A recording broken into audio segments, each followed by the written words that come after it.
Hi எல்லோரும் எப்படி இருக்கீங்க? எல்லோரும் நல்லா இருக்கீங்கன்றதை நான் நம்புகிறேன். இன்றைக்கான வீடியோவில் பார்த்தீங்கன்னா குழந்தைங்களுக்கு ஃபேவரட்டான ஒரு ரெசிபி தான் சிக்கன் செட்டிநாடு வறுவல்.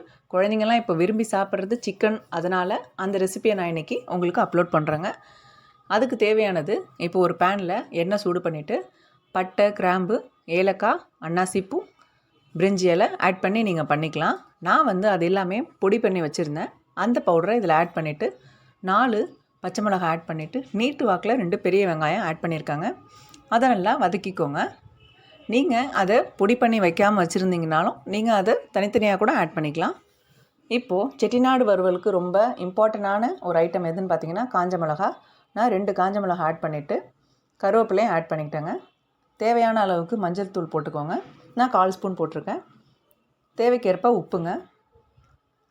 வெங்காயம் நல்லா பொன்னிறமாக ஆன பிறகு தக்காளி பழம் நீங்கள் ஆட் பண்ணிக்கோங்க. நான் 3 தக்காளி பழம் ஆட் பண்ணுறேங்க. தக்காளியை நல்லா வதங்கி விட்டுருங்க. வதக்கி விட்ட பிறகு இஞ்சி பூண்டு பேஸ்ட் போட்டுக்கலாம். நான் 3 ஸ்பூன் இஞ்சி பூண்டு பேஸ்ட் போடுறேங்க. இஞ்சி பூண்டு அதிகமாக இருந்தால் தான் இந்த ரெசிபி நல்ல டேஸ்ட் உங்களுக்கு கொடுக்கும்.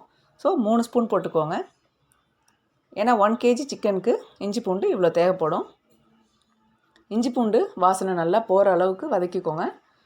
வதக்கிக்கிட்டு கழுவி வச்ச சிக்கனை ஆட் பண்ணிக்கோங்க.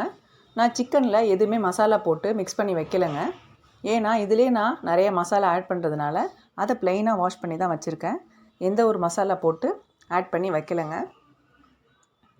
இப்போது நல்லா வெங்காயம், தக்காளி எல்லாமே நல்லா வெந்துருச்சுங்க.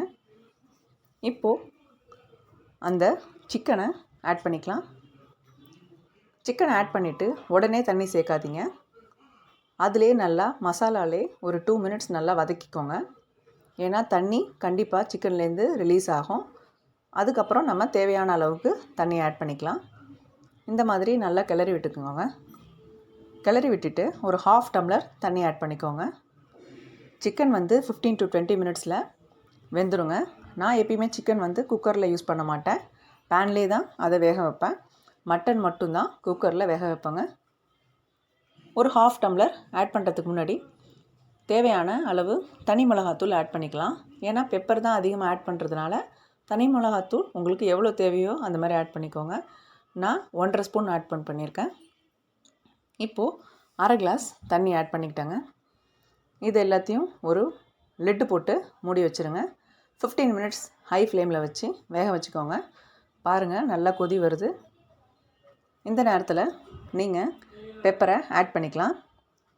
பாருங்கள், நல்லா வெந்து வந்திருக்கிறது உங்களுக்கு தெரியும். தண்ணியும் நல்லா உங்களுக்கு சுண்டிருக்குங்க. பெப்பர் நான் கோர்ஸாக பவுடர் பண்ணி வச்சுருந்தேன்.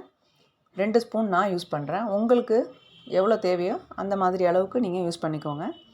அதிகம் காரம் சாப்பிடாதவங்க குறைச்சும் யூஸ் பண்ணிக்கலாம். நீங்கள் பெப்பர் ஆட் பண்ணிவிட்டு கூடவே கொத்தமல்லி கண்டிப்பாக ஆட் பண்ணிக்கோங்க. கொத்தமல்லி இருந்தால் தான் ஃப்ளேவர் இன்னும் நல்லாயிருக்கும். இதுக்கு புதினா நான் யூஸ் பண்ணலைங்க.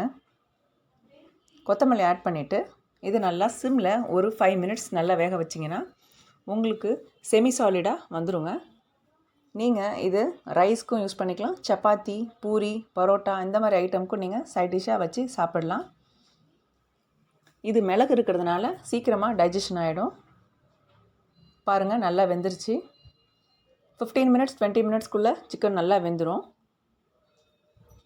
சாஃப்டான சிக்கன் செட்டிநாடு வறுவல் ரெடி ஆகிடுச்சு. இது நீங்களும் வீட்டில் கண்டிப்பாக ட்ரை பண்ணி பாருங்கள் ஃப்ரெண்ட்ஸ். இதை இப்போ நம்ம சர்வ் பண்ணலாம். இந்த வீடியோ உங்களுக்கு பிடிச்சிருந்ததுன்னா லைக் பண்ணுங்கள் ஃப்ரெண்ட்ஸ், ஷேர் பண்ணுங்கள் ஃப்ரெண்ட்ஸ்.